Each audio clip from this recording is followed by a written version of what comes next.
So in this chapter 2, there are 72 verses. So we covered up to 14 verses in our previous session. So I'll give a quick glimpse of it and we'll get into the verse for today. So in the first chapter, Arjuna was reluctant to fight. He gave reasons why he doesn't want to fight. He gave 4 reasons in the first chapter, and he gave one of the reason in this chapter, in the second chapter. So total 5 reasons why he is reluctant to fight, why he doesn't want to fight. So Krishna in this chapter addresses the concerns of Arjuna. He clarifies the doubts of Arjuna, and he tries to emphasize the fact that he has to do his duty. There is no other way, right? So he starts speaking, Krishna starts speaking Bhagavad Gita from verses 7 onwards. But initially he chastises Arjuna. Looking at the condition of Arjuna, he chastises, Krishna chastises Arjuna, and he disapproves so-called compassion. And Arjuna further says, like, how can I kill my own kinsmen, my own relatives?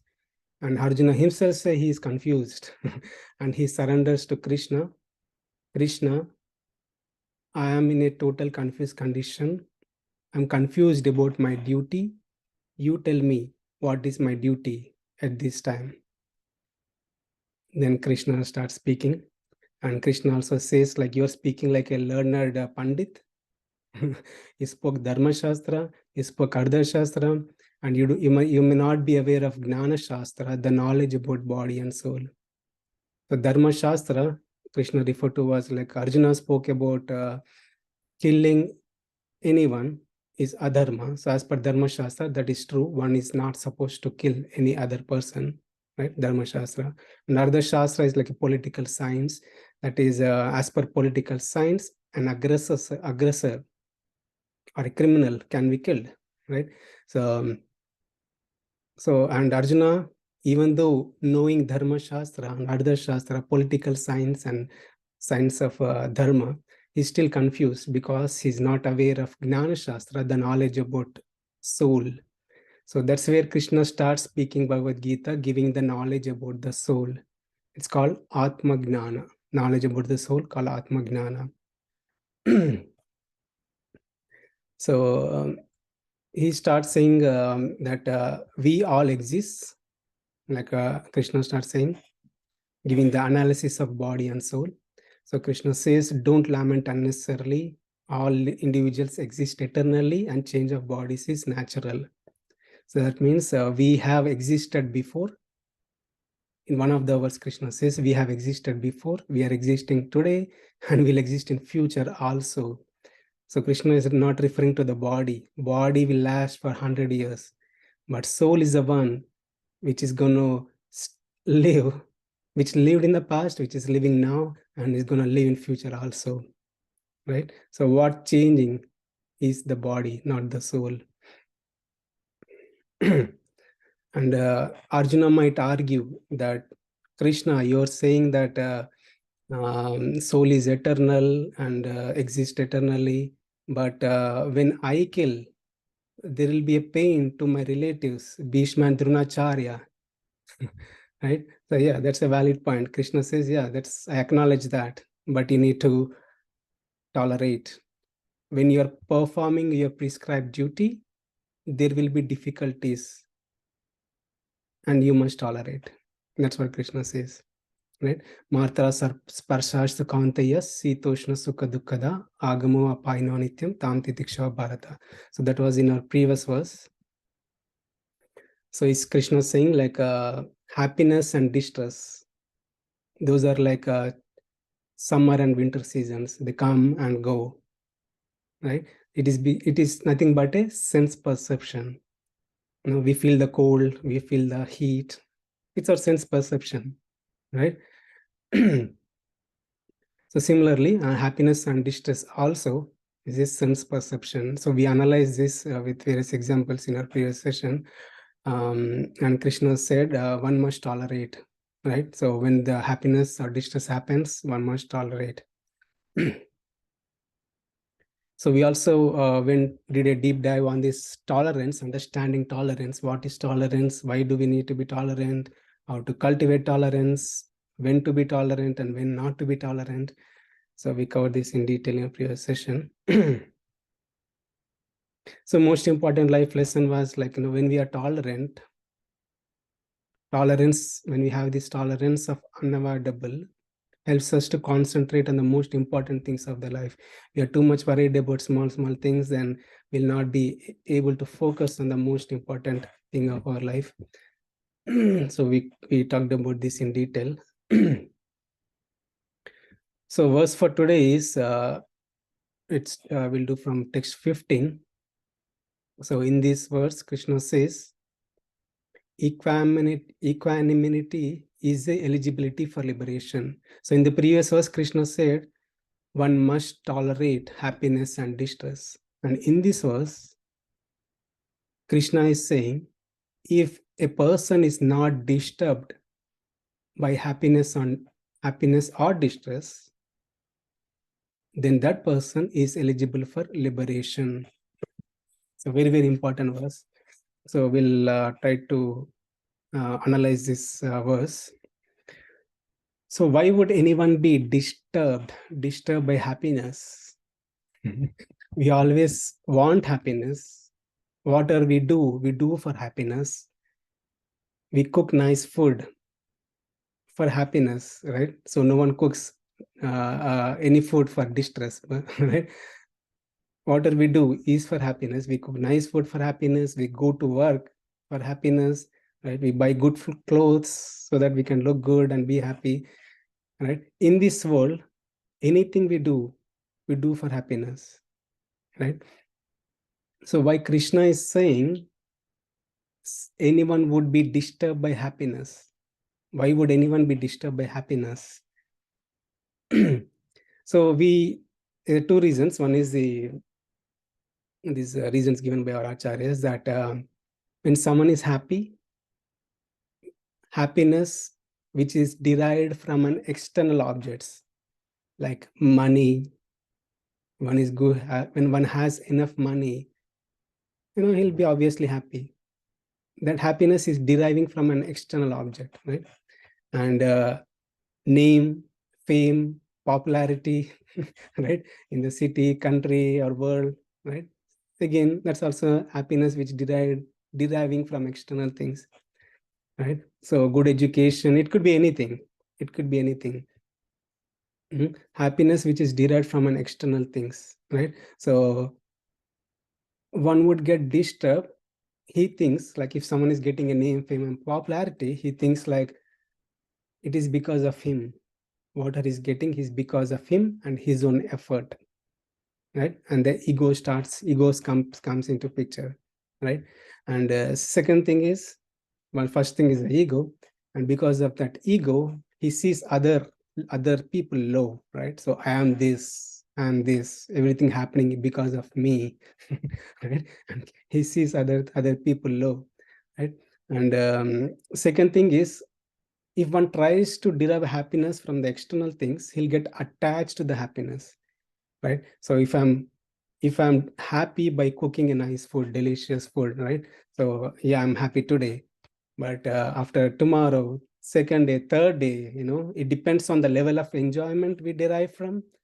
We try to seek that again, right? So we try to cook the same food again so that we'll get the similar happiness. So it's like what's happening here. We are getting attached to that happiness. The object that gives happiness, we are getting attached ourselves to. It could be food, it could be money, right? Or it could be promotions or money.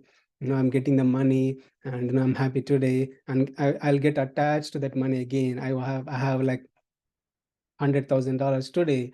Again, I want more money. I'll be happy maybe with $100,000, but after some time, like 1 year, 2 year, 3 years, my happiness is gone. I seek for happiness again to get more money. I work hard to gain more money, right? So one would get attached to these objects of happiness. So that is the thing. That's how one get disturbed by this happiness. I'm not saying happiness is wrong. We should not be happy. No, that's not what I'm saying. One must be happy, but we need to look for these things. Is my happiness from an external object, right? Am I getting attached to this object by itself? The reason being, if the object is removed, right, it could be money, name, fame, popularity, anything, whatever. If the object is removed, we'll be obviously in distress condition, right? If the object is present, we are happy. When the object is not there, we are distressful. So that's how one would get disturbed by happiness. And disturbed by distress, yeah, we all know very well.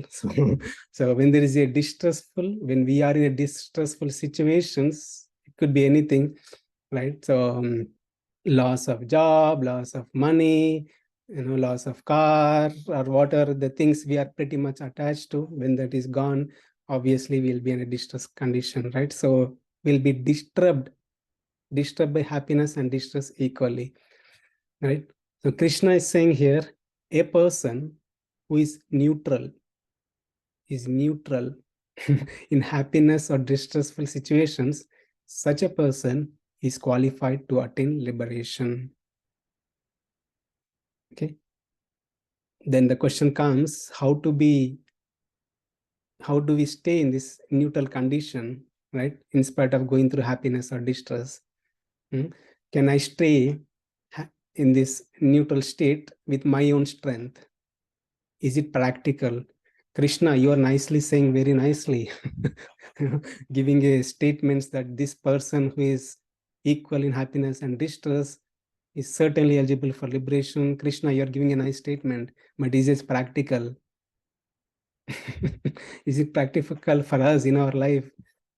Yes, that is true. Yes, that can be practical. So that is a message of Bhagavad Gita. Krishna spoke about this in various chapters of Bhagavad Gita, that despite any situation, one must remain neutral. So let's try to analyze with this table. You can see in this table.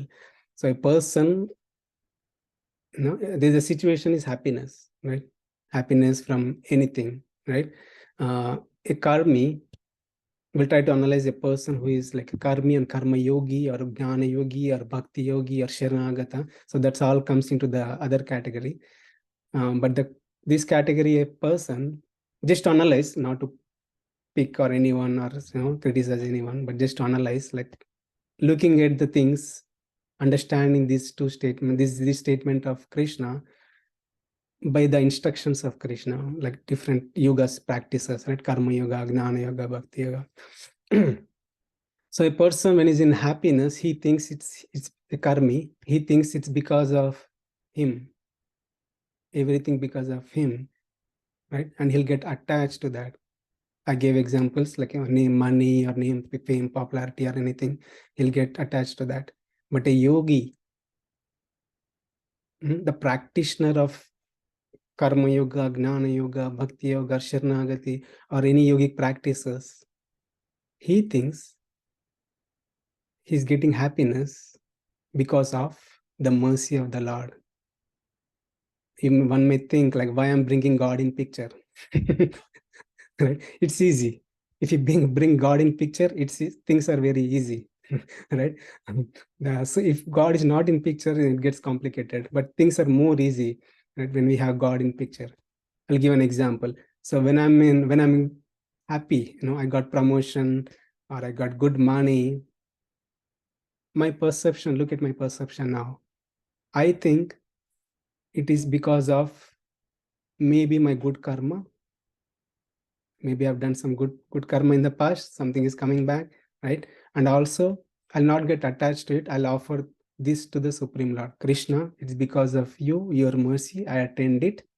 It doesn't mean that I don't endeavor to do it. I'll do it perfectly. I don't worry about the results. If the result comes in that form of happiness, I'll give it to Krishna, Supreme Lord. Krishna, God, is because of your mercy, I'm happy, right? So what's happening here? Two things are getting destroyed here, right? So that is our ego. I no longer think it's because of me. I think it's because of the mercy of the Supreme Lord. I'm not egoistic anymore, right? And second thing is attachment. Happiness derived from an external object. I'm not attached to it, and offering to the Supreme Lord, right? God, because of your mercy, I attained it. I use it for your purpose. Thank you very much, right? So simple. So that way, this yogi, the practitioner or the practitioner of Bhagavad Gita, right? Seeing through the lens of Bhagavad Gita, is not disturbed by happiness. He's not super elated, no, doesn't get attached to any of the things. He sees everything as the mercy of the Supreme Lord and offers the result to the Supreme Lord, right? And distress condition, no, distressful condition. If someone is really in distress, a person, a karmi, think like it is because of him. He tries to curse himself. He tries to curse others. He tries to curse God. God, why you gave me this situation?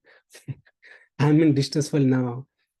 But a yogi, seeing through the lens of Bhagavad Gita, he sees in a different perspective. The perspective here is, okay, with the knowledge of karma, right? So we know what karma is, how karma works. Maybe I've done something wrong in my past. Maybe I did a bad karma. It's coming back, right? I'll try to tolerate and also seek. Again, we have God in picture, right? So we seek blessings from the God, give me the strength so that I can pass through. And as Krishna said in previous verse, like these are temporary. Give me the strength so that I can pass through this temporary condition, so that I'll be happy to serve you. I'm not disturbed in your service, in your meditation, right? And most important thing, the happiness or distress, why we get the karma, right? When you do good karma, good credits, when we have good credits, good facilities, nice happiness will be coming through. When we have some bad karma, something bad we have done in the past or current life, so we have to go through difficulties. Either way, when we are going through happiness or distress, we are nothing but depleting our karma. We are depleting our karma, which is a good sign. There is nothing wrong. When we are in distressful situation, our consciousness is like, my karma is getting depleted. Like I have 100 credits or 100 bad credits. Okay, 100 bad credits. So those need to get depleted. Okay, in order to attain moksha, this credits has to be depleted, right? So when I'm enjoying with proper consciousness, my credits are getting depleted, my positive credits. When I'm going in the distressful situations, my negative credits are also getting depleted. So either way, he's neutral, right? The person with proper knowledge of Bhagavad Gita, he remains neutral.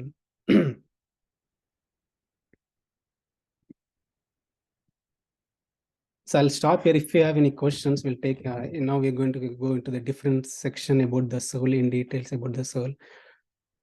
If you have any questions, real quick, we can take now. This very important thing.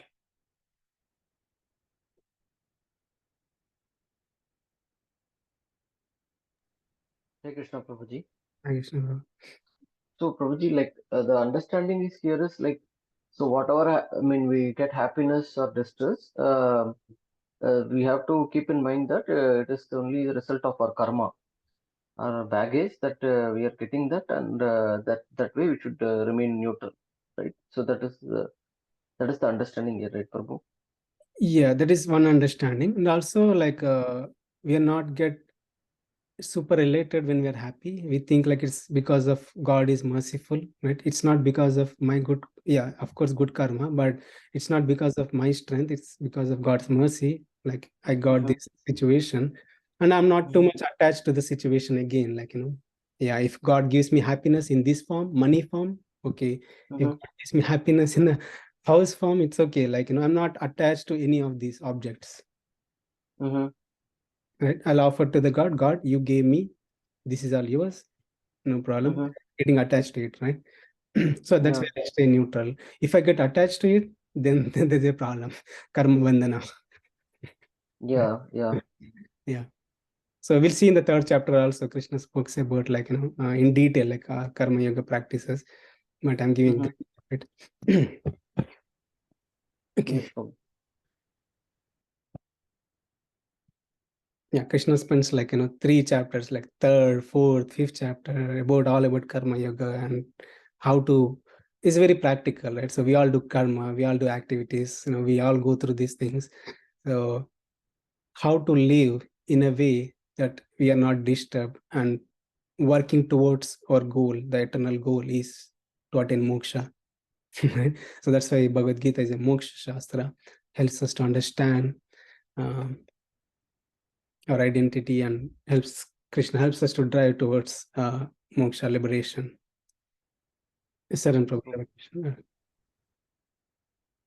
Okay, so I'll move on to next verse. So from, I'm hoping no one have a question. If not, we can discuss at the end of the class. So Krishna goes further. In previous chapter, in the previous verses, Krishna said one happiness and distress one must tolerate, right? If a person who tolerates is eligible for liberation, and now Krishna starts speaking about the soul, more additional details about the soul, right? So the verse 16 says it's about seers of the truth. So those who are seers of the truth have concluded that of the non-existence, the material body, there is no endurance, perish, and of the eternal soul, there is no change. This they have concluded by studying the nature of both. So Krishna here is giving a opinion. Sorry, I need to mute. So Krishna here is giving an opinion about others. Krishna could say that this is my statement, but Krishna here is saying this is a statement of the seers of the truth, like the person who have studied this, right, nature of both. So just like in a classroom, a teacher is saying that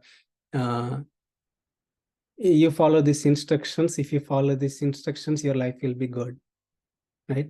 That is one way of saying. But other way of saying is teacher could say like, I have given these instructions to your senior and he has attained perfection.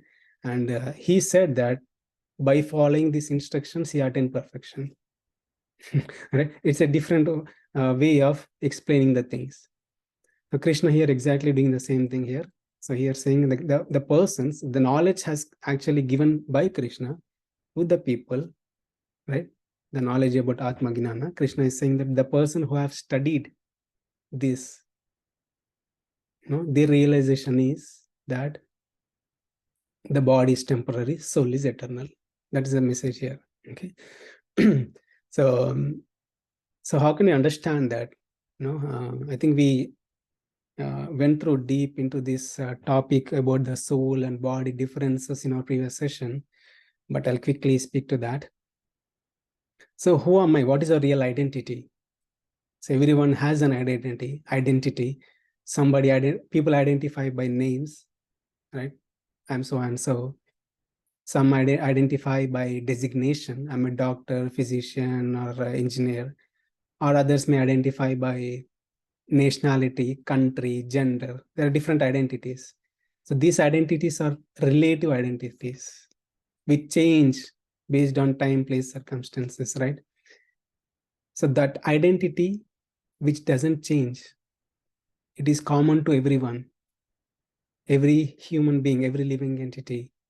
That identity is the identity of the soul, right? So let's understand with an example. So who am I, right? Are you body or soul, right? So we are souls with this human body. So let's pick simple example, like I'm having a phone. I'm saying like, this is my phone. Why I say this is my phone? Because this phone belongs to me and I own this. I own this, right? And phone is different, I'm different. I'm saying I own this, phone is different, I'm different, right? Now take the same thing for our human body. Now I'm saying this is my body, this is my head, right? So who is I here? I'm saying this is my head because this belongs to me. I own this. So body is owner or soul is owner? When I say this is my phone, I'm the person owning the phone. That's why I'm saying this is my phone, right? So in case of body, when we say this is my body, right? This is my head, then who is the real owner? So that owner here is a soul. Owner here is a soul. So soul is a real owner. Soul, when the soul takes the body, it's called birth, and soul goes through these different states. Body goes through the different states, right? And perishes. So Krishna here is making a statement here that giving the perception of others, saying that what perishes is the body, what remains eternal is the soul. Body goes through transformations. We were all babies at one point. We grew up and we get old and we die, right? So that is a change. It's perishable.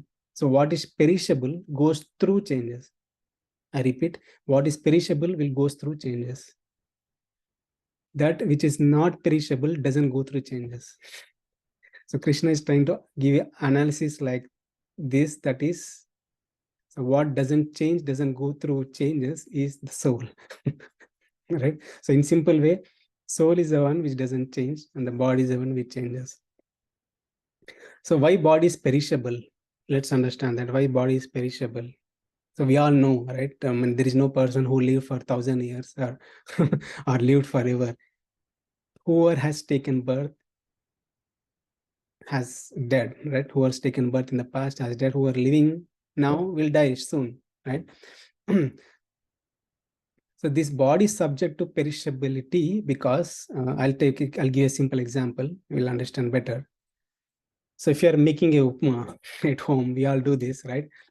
So if you are making a upma at home, so how we do? We'll take rava, we'll take water, oil, peanuts, or cashew nuts, almonds, tomatoes, potatoes, or vegetables, anything, right? So we put a stove, we put oil. I'm not going to tell how to make upma, but we'll mix everything, right? And we make upma, right? We eat upma, and that upma will last for a longer time. Upma mixed with like this will last for a longer time, right? Maybe it will last for 1 day, 2 days. If we keep in the fridge, it will last for maybe 10 days, right? If not, that is, it's getting perished, right? It's getting destroyed every day, right? The properties are changing, it's getting destroyed, and there'll be a certain point we have to throw that away. Upma has to be thrown away. So because of this mixture, now think about a situation like we have upma, ingredients of upma, right? Rava, oil, water in a separated state, not in a mixed state, in a separated state. The chances of these getting destroyed is less, right? Or getting perished is less, right? So analogy of upma I'm giving is, so the human body is a product of these ingredients: earth, water, fire, air, and ether. Earth, water, fire, air, and ether. This, when mixed, like upma ingredients are mixed to make a upma. So these ingredients are mixed in such a way that we attain this human body. So because of this mixture, this is subject to perish.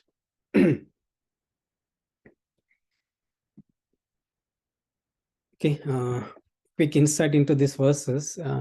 Eligibility for liberation. Krishna spoke about eligibility of liberation, that a person who is neutral to happiness and distress, so he's certainly eligible for liberation.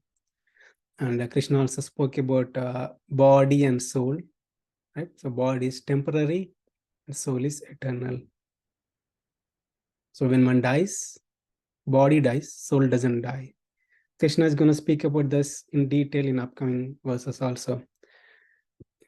So important life lesson here. Though I'm not the body, yet I live mostly for the body, which will perish soon. Strange, right? So I'm not the body, we very well know we are not this body, but we live mostly for the body only. Right? So we put nice clothes, we take bath every day, and we put nice clothes every day, and we eat good food every day. We go to office work, we'll go to a vacation spots, we enjoy there, and we watch movies. Anything we are doing for body only. But we are not this body. We are just the soul. We are the soul sitting in the human body, right? But working mostly for the body. How strange is that? So there is a nice analogy here. A lady who went to a store and she bought a parrot with a cage. Nice parrot, beautiful looking parrot, green parrot with a red beak. And she bought that bird and cage, right? And she put the bird into the cage. And every day she's nicely decorating the cage. One day she decorated the cage with a gold color. Other day she decorated the cage with the pink color. Right? And she's going every day and thinking all about how to decorate the cage. And she also went to the store and she bought, like, hey, this is a wooden cage, now I'll buy a silver cage or metal cage. Right? She put the bird into the metal cage. Again she's not satisfied. Again she went ahead and buying a silver cage or gold cage. All the time she's thinking about the cage, but not the bird in the cage. But not too much. She's not feeding, she's not giving food to the bird in the cage. So we all know what happens. The bird eventually dies, right? Eventually gets death, right? So the bird dies. So that analogy, like bird and cage analogy, so that I'm saying because we, like everybody, mostly in this material world, souls with human bodies, mostly body consciousness. Everything we do for the body, not worried much about the soul. Right? We are the souls. We are the souls, but with a human body, right? So we are not aware of it, not much feeding, taking care of the soul, right? So we're taking care of the body nicely. It is very good, but we are not taking care of the soul nicely. So what soul needs? So that's the question, right? So body needs, we all know, we are all experts in bodily needs. So what soul needs? Soul needs devotion to the Lord. So that's what Krishna says in throughout Bhagavad Gita. Soul needs devotion to the Lord. So soul attaining this human body. The purpose is to gain the knowledge, gain an understanding about who we are, what is the purpose of life.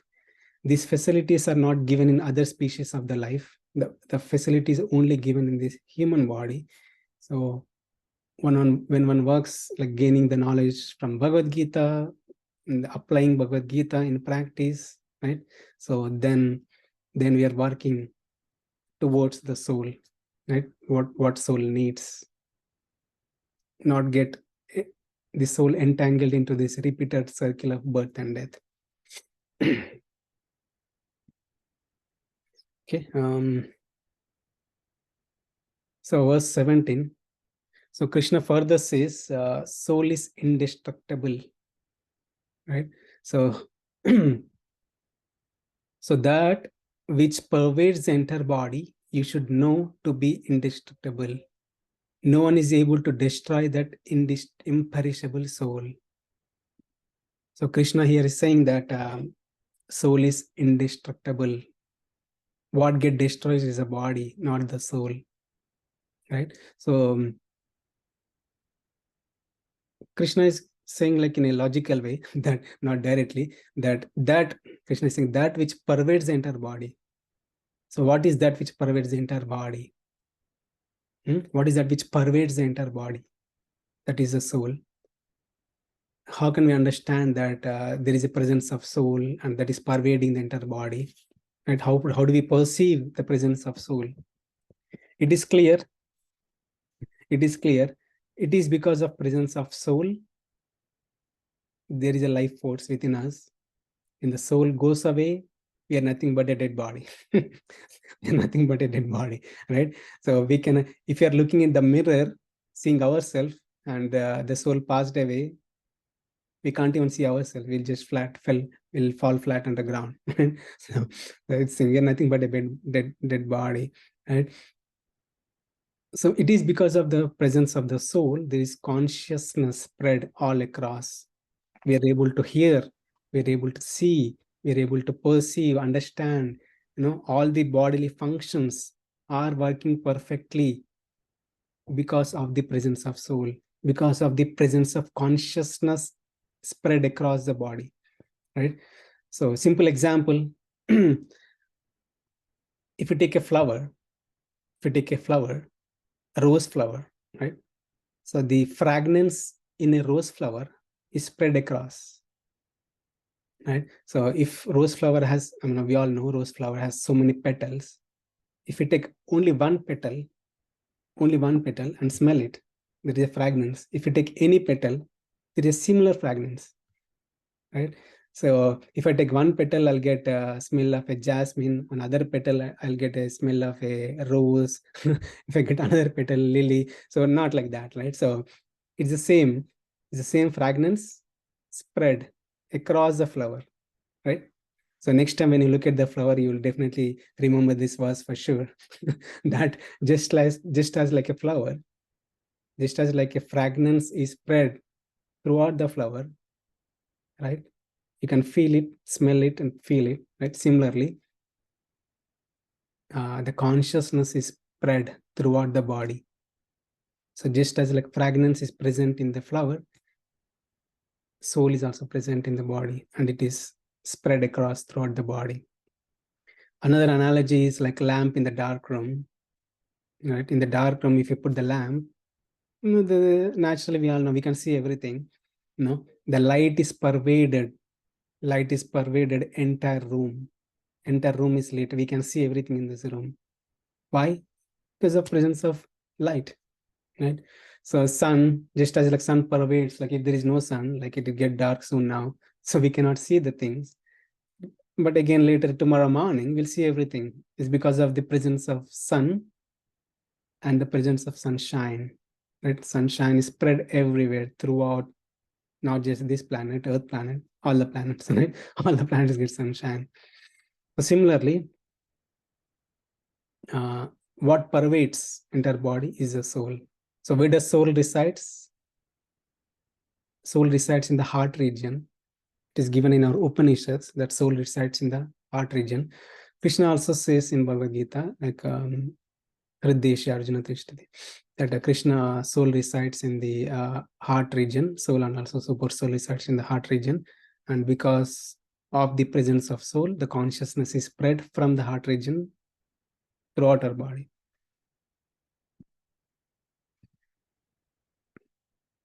Krishna is saying that soul, that which is all pervadable, right? So that cannot be destroyed. That is imperishable. No one will be able to destroy that. And verse 18, so Krishna gives additional details about a material body versus spiritual body. So he's saying the material body of the indestructible, immeasurable, incomprehensible, and eternal living entity is sure to come to an end. Therefore, fight, O descendant of Bharata. Krishna is saying the two things here, that soul is eternal living entity,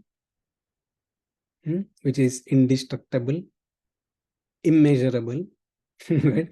So, indestructible means we all know soul is eternal. Soul cannot be destroyed by any weapon or anything. Krishna speaks about that in upcoming verse. Immeasurable. So it cannot be measured by any tool, any material tool, right?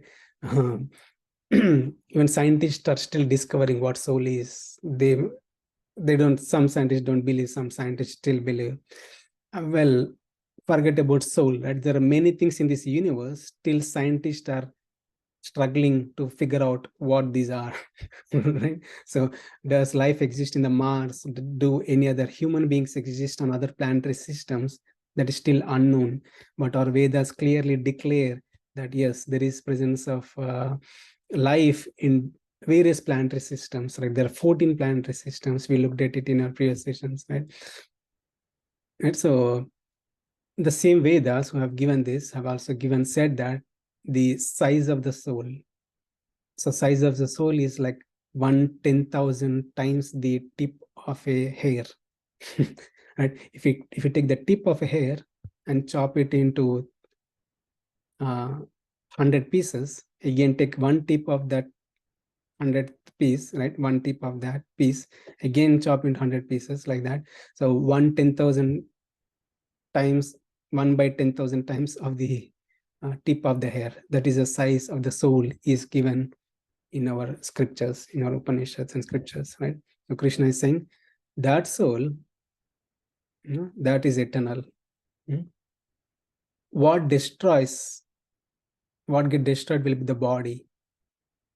Body of a soul, body of an indestructible, immeasurable soul will come to an end. So Krishna is clearly saying that it is body that which come to an end, right? We know, we all see every day. Then question comes, if body is sure to die, then why are we in this body? Yeah, we have attained this human body and this is sure to die, then why are we in this human body? And the answer is simple, that because of our karma. Right? So we attain this human body, one attains human body, one attains cat body, dog body. What are the bodies we attain? It's because of our own karma and guna. We'll learn as we go in upcoming verses. And we look at this 19th verse. I'll quickly move on. The soul does not kill or get killed. This is a verse in 19th verse. Ya enam veti hantaram yas chainam manyate hatam bhautau na vijnanito nayam hanti na hanyate. Nayam hanti na hanyate. The translation: neither he who thinks the living entity, the slayer, nor he who thinks is slain is in knowledge. For the self slays not, nor is slain. So basically, so many not conditions here. So Krishna is saying in one simple statement that soul neither gets killed nor kills. So what Krishna is trying to say, looking at the condition of Arjuna, Arjuna was thinking that he is the one, he will be the cause of killing his relatives, right? So Arjuna has so many weapons, and Arjuna thought that these weapons would destroy them for eternity. Right? So Krishna is clearly saying, Arjuna, you may have so many weapons, many powerful weapons, Pashupati Astra, Narayana Astra, any Astra. None of your Astra would kill this Bhishma, Drona, any of these Kauravas. Krishna is clearly saying that soul cannot be killed. What killed is the body. So, well, Arjuna is using the weapons to kill. So what happens? He shoots the arrows at the opponents. What's get killed, what's get destroyed is nothing but the body. The soul, when the body is not fit for living anymore, soul goes into another body. Right? So and other important thing that Arjuna is thinking, like, he is the cause of someone's death. He's the cause of killing someone. Right?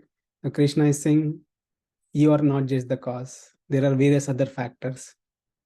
If you don't kill Drona, Bhishma, and Kaurava army, they will be destroyed anyway. They'll be destroyed anyway. Maximum they'll live 100 years or 120 years and they'll die. Right? So the property of the soul is it doesn't kill or get killed. Basically, soul is eternal. So quick insight into this verse. The qualities of soul are spoken by Krishna here, saying that it spreads. You can see in this picture, nice light. We don't see this light. We would need proper knowledge. It's not like a light we can turn it on and off. So that's not the case. We could see the soul with proper knowledge, with proper practices. That is possible. That's not impossible. but that's the thing. So the qualities of the soul are given in this set of verses. Krishna is saying soul is the one which spreads all over the body, which is indestructible, immeasurable. Indestructible in the sense is eternal, never dies. Immeasurable, you can't measure with any tools, material tools. It has to be learned from the scriptures or from the person. Like God himself. Like God himself knows, no one knows. So that is the reason God himself has given in the form of scriptures, and the size of soul is also given. But one cannot measure by any material tools. And incomprehensible. It's hard to understand. Even though we speak, we hear many times about the soul, we don't even feel that we are soul. Right? So most of the time, 90%, 100% of the time, we feel like we are this body, right? So that we don't even realize that we are the souls. That's why it is incomprehensible. And the other property, soul is eternal. And soul is the one which cannot kill or be killed.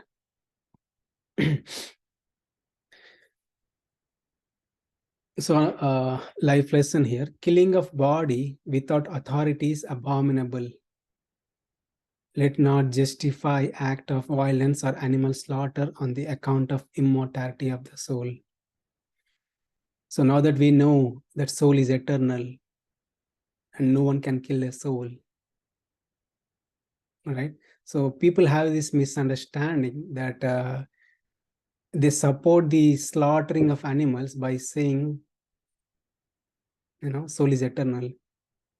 I personally heard from a person saying that, he's from a different religion though, but he said that, there was an argument about soul and body, and he agreed that, yes, he believes that, maybe soul exists, right?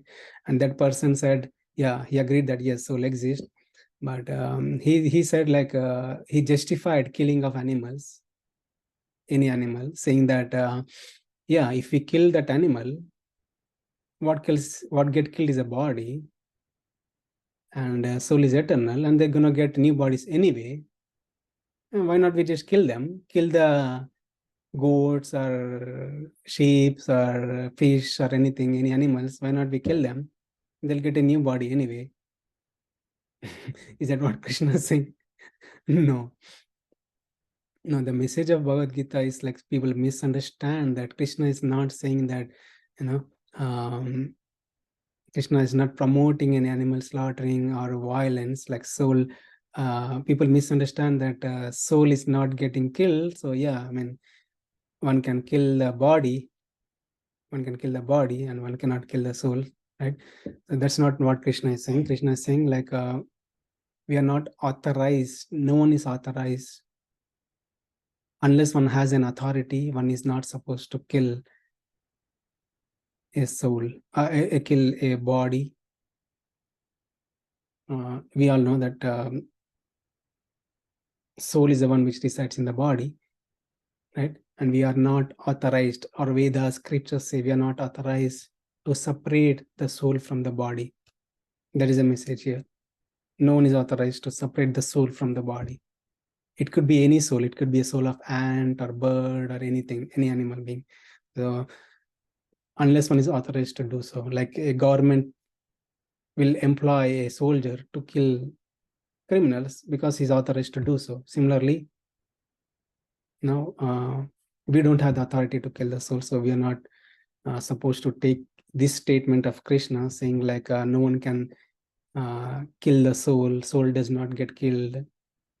Soul cannot kill or does not get killed. So let me kill everything. So I'm not destroying their identity, but I'm allowing them to get a new body, right?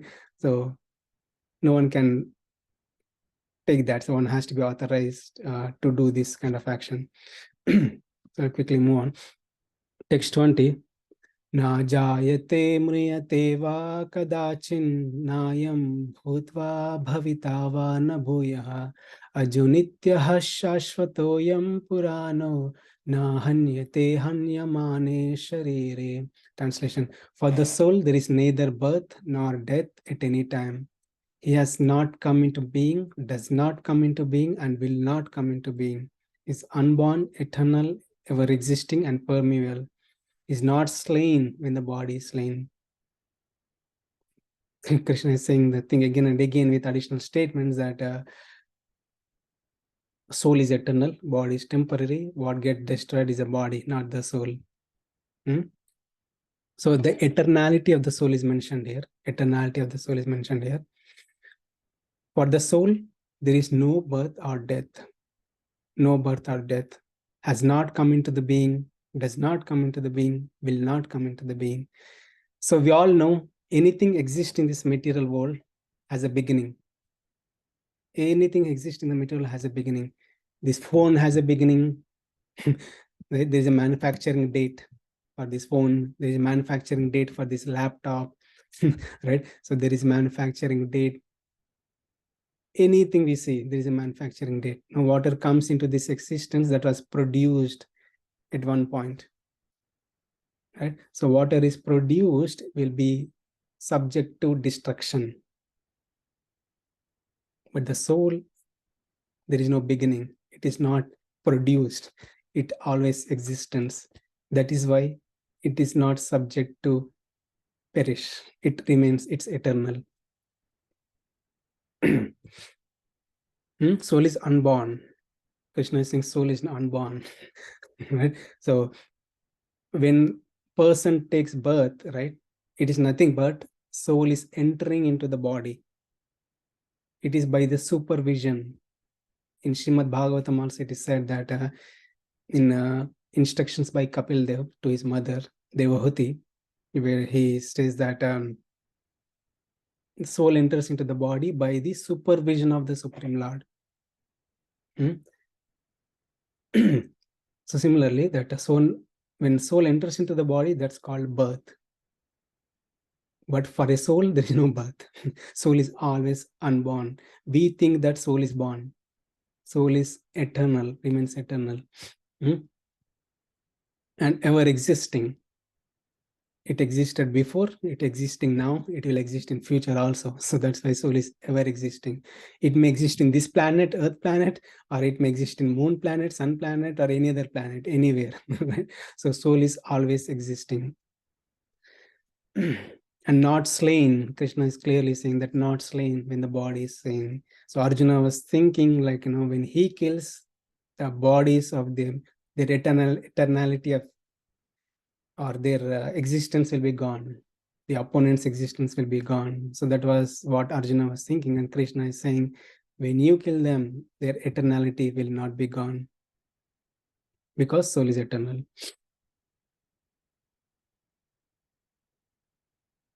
If you have few more minutes, I'll try to quickly complete it.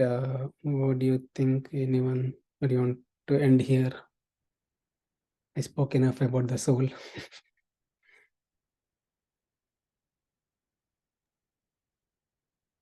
Maybe We can continue, Prabhu, if Yeah. everyone is fine. Yeah, I'll take few minutes to finish this 21 and 22 verses. And there are a few more verses up to verse 30 about the body and soul. So, so text 21. O Partha, how can a person who knows that soul is indestructible, eternal, unborn, and immutable kill anyone or cause anyone to kill? Krishna again saying that soul is eternal, unborn, immutable, cannot kill anyone. Our soul is not the cause of anyone to kill. Who can kill the indestructible soul? So Krishna is clearly saying that, Arjuna, you think you are going to kill them, or you're going to kill them forever, their eternality is gone. No, Krishna is saying, no, nobody can kill this eternal soul. That is the message here. So all the while Krishna was saying like soul is eternal, and Krishna now says that how soul exists, like how soul is eternal, right? I'll speak up to 735. Text 72, text 22. Vasansi jirnani yataha vihaya navani grihnati naro parani tatha sharirani vihaya jirnani anyani samyati navani dehi. Translation: as a person puts on new garments, giving up old garments, the soul similarly accepts new bodies, giving up the old and useless ones. So just as like Krishna is saying, just as like we change the dresses. Today I'm wearing this dress, tomorrow I'll wear a different dress, other dress, right? So similarly, soul also goes from one body to another body. Soul is eternal. Soul also takes different dresses. When the body is not fit for living anymore, soul goes away. Again, it's by the supervision of the Lord. It's not like soul cannot go away by itself, enter into any body. No. So by the supervision of the Lord, so this happens. Soul transmigrates from one body to another, takes one dress to another dress.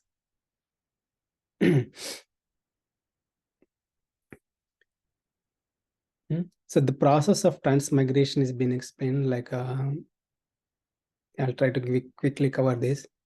We'll try to analyze in next class also. So how do we transmigrate? How do we transmigrate? So when we die, the soul, so we are we need to understand this composition of body and soul is like we are the soul. We have another covering. The other covering is the Sukshma Sharira, a subtle body, which is made of mind, intelligence, false ego. And there's one more covering on top of it, that is a gross body that we can see with our eyes, we can touch and feel it. Whatever we feel now, there is a gross body. Internally, we have subtle body, and there is a soul. When the soul leaves the body, it leaves just the gross body, gross material body, and soul along with this subtle body goes into another body. That's called birth, right?